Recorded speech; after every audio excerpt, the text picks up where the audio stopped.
혹시 그러면 그냥 이거는 그냥 뭐 지나가는 질문인데 한동훈 대표가 그렇게 명단에 들어가 있었다라고 한다면 정말로 윤석열 대통령은 한동훈 대표를 체포하고자 했던 이유는 뭐였을 거라고 보십니까?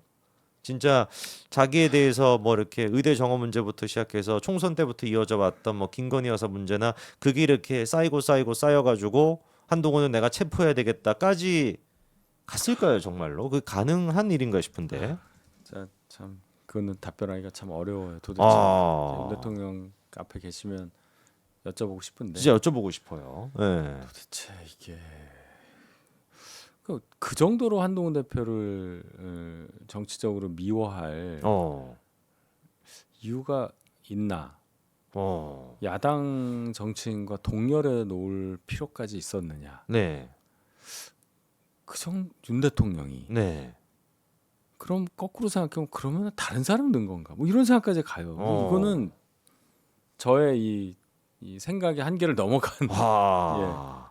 근데 이상하잖아요. 진짜로 체포까지 생각을 했다면 사실 지금까지 총선 때 보여줬던 이해할 수 없는 윤석열 대통령의 어떤 고집 같은 거 한동훈 대표에 대해서 보여줬던 그리고 심지어 이제 그 전당대회 때 보여줬던 그런 말도 안 되는 그렇죠. 모습들 그렇죠. 이런 것들이 좀 저는 이해는 되거든요. 그러니까 그렇게 이제 네. 연결 지으면 그렇게 결론이 가겠는데 네. 결론이 나면 네네. 쉽게 글로 가긴 가겠지만 네. 그렇게 내린 결론이 가진 무게가 너무 크니까 제가 아. 감히 아. 그걸 말씀을 못 드리겠다는 얘기예요. 많은 분들은 지금 이제 김건희 여사랑 질투심 이런 얘기를 하시네요. 김건희 어. 여사의 질투? 질투. 질투가 아니면은 나보다 누구한테 질투해요? 윤석열 대통령이 한동훈 한동훈한테 대표에 질투를 느끼는. 나보다 뭔가 잘 나간다. 뭐 이런 거 아닐까요? 그런 관계일까요? 어. 연배 차이도 많이 나고. 그러면은 진짜 수십 년 동안 같이 해왔던 두 사람인데 저희가 처음에 이제 막 약속대로는 이런 얘기까지도 나올 정도로 그렇죠. 사실 이게 말이 안 된다라고 생각했으니까. 근데 이게 지금 체포까지 사실 이제 얘기가 이어지는 거다 보니까 아, 정말 윤석열 대통령의 그 수십 년 동안의 인연을 없애버릴 만큼의 그 분노의 원인은 뭘까 생각한다면은 김건희 여사 말고는 사실 딱히 김건희 여사 특검법이나 이런 거 말고는 없거든요. 다 그렇게 네. 추측을 하죠. 그래서 근데 이제 한동훈 대표 책에 네네. 그 관계가 혹시 있지 않나라고 물어보시는 분들이 많아요. 어. 저는 모릅니다만은 네네네. 대중의 관심이 또 글로 갈 수밖에 없구나. 어. 그래서 언젠가는 이 부분에 대해서도 한동훈 대표가 됐던 어. 윤 대통령 쪽이 됐던 어느 정도 사실관계에 대한 정리가 힌트라도 좀 줄 수 있는 상황이 전 곧 올 것 같아요. 아. 모든 게 다 이제 다 밝혀지는? 밝혀지는 수순이 되잖아요. 그렇죠. 진짜 드라마 작가도 이런 얘기는 못 짤 것 같습니다. 못 짜죠. 지난 총선 때부터 시작해가지고 이렇게 이어지는 건 아 정말 진짜 상상도 못할 이게 현실이 더 드라마 같은 그런 일인데 어쨌거나 이제 그 정치인 체포 문제에 대해 가지고 이렇게 이제 한동훈 대표가 책에 써 있다라고 합니다. 눈에 띄는 건 여권 인사로부터 제보를 받았다라는 거예요. 원래 홍장원으로부터 전화를 받았다는 얘기도 있었는데 일단 요 얘기는 여권 인사로부터 자기가 이제 연락을 받았는데 홍장원은 아니에요. 홍장원은 아니고 절대 아니에요. 체포되면 정말 죽을 수 있다. 그러니 즉시 은신처를 정해서 숨어라. 추적 안 되게 휴대폰도 꺼놔라. 가족도 피신시키는 게 좋겠다라고 여권 인사로부터 한동훈 대표가 얘기를 들었다라는 겁니다. 누군지 혹시 아십니까? 아니요. 아 모르십니까? 근데 뭐 책에 있겠죠. 어. 근데 지금 이제 이런 공격이 있는 거예요. 네. 그 한동훈 대표가 계엄 당시 직후에 네. 홍장원으로부터 뭐 체포 관련한 얘기를 듣고 네네. 홍장원한테 이제 가스라이팅 당했다는 거예요. 그러니까 막 전화를 받아가지고 막 어. 이렇게 속았다는 당신 식으로. 체포될 수 있고, 그렇죠. 그러니까 피해라. 근데 홍장원 이제 오버했다는 거죠. 그렇죠. 그리고 지금 계속 진술 신빙성을 흔들고 있잖아요. 그렇죠. 그러니까 한동훈 대표가 홍장원한테 속아서 계엄을 반대하고 맞아요. 탄핵 찬성으로 돌았다 뭐 이 얘기를 하는 건데 그렇죠. 전혀 그렇지 않다는 거. 사실관계가. 그렇죠. 지금 명확하게 여권 인사라고 또 돼 있고요. 홍장원하고 한동훈 대표가 뭐 소통을 한 적이 없고 그 당시에는. 네네. 그리고 계엄 반대했을 당시에 홍장원이란 존재에 대해서 한동훈 대표가 알았을 리가 없고. 그렇죠. 그러니까 거기서부터가 아닌 거예요. 그리고 그리고 홍장원이 뭐 명단 갖고 있다 체포 이 얘기 보도가 나온 게 12월 5일 6일 뭐 이쯤이에요. 그리고 한동훈 대표가 탄핵을 해야 할 수밖에 없다 한 게 12월 12일입니다. 네네. 말이 안 되죠. 그러네요. 시간 순서로도 네. 안 맞는데요. 가스라이팅을 그때 뭐 뭘로 가스라이팅을 해요? 음. 매일 만나도 힘든 판에 보도 하나 보고 가스라이팅을 당할 수는 없잖아요. 그렇죠. 다른 것도 아니고 뭐 다른 사람들은 계엄에서 그 보도를 네. 못 보는 것도 아니고. 그렇죠. 방금 얘기해 주셨던 그런 얘기 실제 많이 돌고 있는데 네, 돌고 있죠. 이번에서도 지금 이제 확인이 되는 것처럼 홍장원이 아니라 여권 인사라는 거. 그리고 윤석열 대통령과의 그 면담이 12월 4일에 있었는데 요 얘기는 저는 처음 들었는데 이런 얘기가 있습니다. 여당 대표를 체포하려고 한 이유가 무엇이었는가라고 물었을 때 그때 기사가 나왔던 건 제 기억에 뭐 계엄령이나 이런 것들을 어겼기 때문이겠지 이렇게만 이제 알고 있었는데 이번에 이렇게 나와 있네요.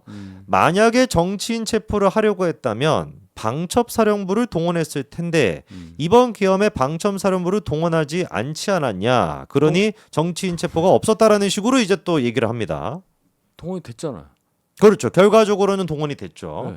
네. 근데 이제 그때 당시에는 한동훈 대표 고 만났던 시기에는 방첩사령부에 대한 얘기가 없었기 때문에 전혀 아무도 없었죠. 그렇죠. 그러니까 이제 당시 이제 한동훈 대표가 이게 아니 무슨 소린가? 방첩사에 대한 얘기를 갑자기 왜 하는지 의문이 들었다라는 그렇지. 거예요. 이제 드러나는 거예요. 여인영 음. 사령관이 거기 왔는지 한동훈 대표는 모르니까. 이게 뭐 군복만 보고 어딘지 우리는 알 수가 없잖아요. 그렇죠. 네, 그런 상황이었기 때문에 한동훈 대표도 이 계엄 바로 다음 날 얘기하는 거잖아요. 그렇죠. 12월 4일입니다. 그때는 한동훈 대표도 정보가 많지 않은 상태에서 일단 급한 것부터 물어봤을 거예요. 그렇죠. 그러니까 왜 저를 체포하려고 했냐. 그런 일 없어. 했다면 포고령 위반 때문이겠지. 그게 정치활동 금지. 그렇죠. 그럴 겁니다. 근데 갑자기 방첩사 얘기를 하니까 이건 방첩사요? 뭐 이렇게 되는 거지. 그럼 체포를 방첩사가 하는 건가? 이렇게 되는 거지. 그렇죠. 예. 그래서 방첩사를 동원했을 텐데 방첩사를 동원하지 않았다라고 12월 4일에 얘기했다라고 했지만 이거는 거짓말이로 드러났습니다. 뭔가 혼선이 있었던 거죠. 그렇죠. 그러면은 윤석열 대통령이 12월 4일 면담 자리에서는 일단 뭐라고 할까요? 그 상황을 모면하고 피하기 위해 가지고 일단 이런 얘기를 했던 걸로 보이네요. 그렇죠. 방첩사에 대한 얘기를. 방첩사 얘기도 그런데 음. 또 이제 윤 대통령과 가까운 사람 중에 좀 많이 경도돼 있는 분들의 공격 내용은 뭐냐면 네. 또 이제 용산에서도 비슷한 얘기가 나온 게 있는 게 한동훈 대표가 갑자기 탄핵으로 찬성을 했기 때문에 모든 게 이렇게 되지 않았느냐. 네네. 무슨 얘기냐? 윤 대통령하고 뭔가 이 소통을 하면서 윤 대통령이 이러잖아요. 임기를 포함해서 모든 것을 당이 일임한다라고 얘기를 했었잖아요. 그랬었죠, 이선 분명히. 후퇴를 그랬었죠. 시사하는 발언을 했잖아요. 그랬죠. 담화를 냈잖아요. 그렇죠. 냈는데 음. 결국 한동훈 대표가 그 약속을 어기고 탄핵을 한 거 아니냐 이렇게 돼요. 이렇게 공격을 해요. 윤 대통령 분명히 그렇게 얘기를 했는데 탄핵을 하면 어떡하냐. 그 약속을 하면 탄핵은 막아주겠다고 했는데 왜 탄핵을 했냐 이 얘기거든요. 그 이후에 근데 또 대국민 담화 또 하지 않았습니까? 예, 그러니까 네. 결론은 뭐냐면 윤 대통령이 그 약속을 했다가 네. 그 약속을 안 지킬 거라는 확신을 주는 뭔가가 있었다는 거예요. 그렇죠. 예, 그러니까 그 당시에 또 한동훈 대표가 직접 대통령을 만나서 이선 후퇴하시고 뭐 임기 등 포함해서 저희한테 이름을 하시고 이게 한 게 또 아니에요. 그때 간 사람은 한동훈 대표가 아니에요. 그것도 아마 밝힐 겁니다. 그러니까 자꾸만 이게 뭉뚱그려 가지고 한 몇 달 전 얘기니까 네네. 한동훈이 와서 단판을 벌여서 대통령이 어느 정도 수긍을 하고 양보를 했는데도 탄핵을 시켰다 이렇게 돼버리는 거예요 지금. 그런 말도 안 되는 얘기가 통용이 되나 보네요. 지금은 그럴 수가 있으니까 이거를 어. 정확하게 냉정하게 자 하나하나 따져서 이게 그땐 요랬고 그때 가서 들은 사람 뭐고 그래서 대통령이 무슨 말을 했고 나는 그래서 이런 조치를 했고 그래서 전국 안정화 TF를 만들었잖아요. 그렇죠. 그렇죠. 기억나죠. 2월 하야 4월 대선, 그렇죠. 3월 하야 5월 대선 이런 거 나왔었잖아요. 그랬었죠. 그걸 왜 했겠냔 말이에요. 근데 중간에 그게 의미가 없어지는 순간이 옵니다. 며칠 그냥 하다가. 아니 근데 말씀 들어보니까 그때가 생각나는데 3월 하야 5월 대선이었으면 3월 탄핵 5월 대선보다 훨씬 나은 상황 아닙니까?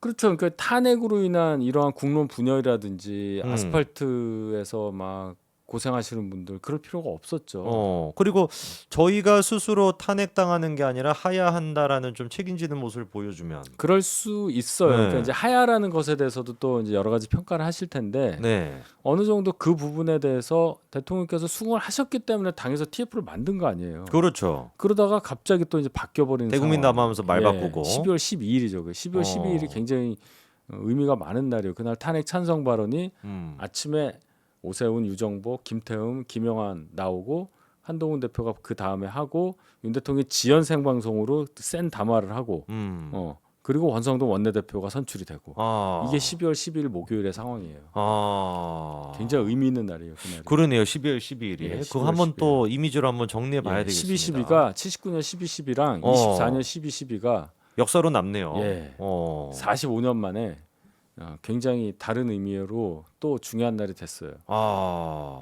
지금 딱 눈에 띈 게 이윤숙님께서 희성님 장해찬 좀 어떻게 해주세요. 명태균 특검 받을 때 한 대표 단계 특검하자고 라디오에서 건방지게 말하는데 그 입에 오르내리는 것도 불쾌한데 무슨 권한이 있어서 특검을 주고받고 하는지. 장해찬 씨하고 네.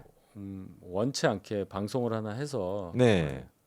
그제 그냥 했는데 네네. 거기서 너무 그냥 바로 옆자리에서 한 30cm 사이로 붙어서 앉아서 방송하다가 제가 굉장히 많이 그냥 자제력을 많이 발휘했었습니다.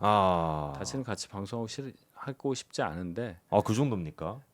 아니 대놓고 얘기를 하더라고요. 뭐 지금부터는 다른 편처럼 얘기하시네 뭐 이러면서. 그래요? 예, 도발을 하니까 굳이 뭐 어차피 당도 당 저희 당 사람은 아니니까. 그러니까요. 제가 그냥 참았어요. 근데 너무 신경 안 써도 될 것 같습니다. 이미 아. 그분이 얘기하는 것에 대해서는 네.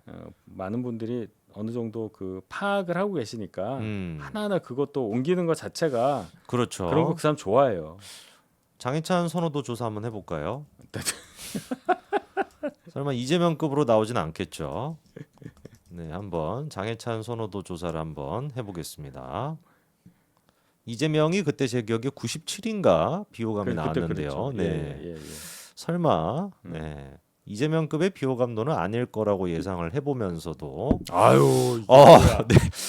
지금 이재명급의 비호감도를 기록하고 99입니다. 이재명보다 높아요, 심지어. 야, 완탑이네. 야, 98대입니다. 어떻게 이럴 수 있죠? 이건 장해찬 씨 개인에게도 굉장히 안 좋은 거예요. 야, 거의 이준석급의 비호감도예요, 지금. 이재명 이준석급의. 야, 지금 1000분이 투표를 하셨는데 98이 지금 유지가 되고 있습니다. 어떻게 이게 가능한지 모르겠지만 우리가 이제 같은 세상을 사는데 네네. 그렇게 사는 걸 너무 가벼이 여기고 그러면 안 된다. 제가 무슨 말을 더 하겠어요.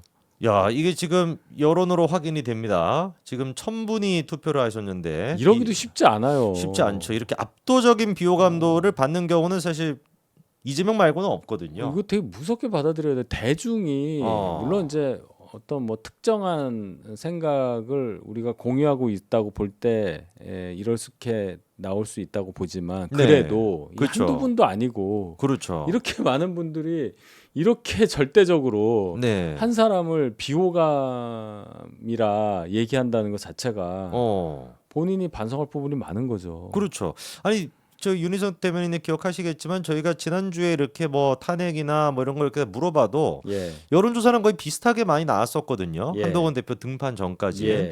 근데 지금 이제 오늘 보니까 장해찬에 대한 선호도가 이재명과 똑같은 지금 비호감도를 기록한다는 참 충격적인데. 엄청납니다. 네, 이렇게까지 압도적인 비호감도 축하드립니다. 네, 우리 장해찬 전 최고 압도적인 비호감 이재명급의 정치인으로 저희가 기억을 하겠습니다. 네, 1200분이나 투표를 하셨는데 비호감도 97로 정리를 해보도록 하겠습니다. 네.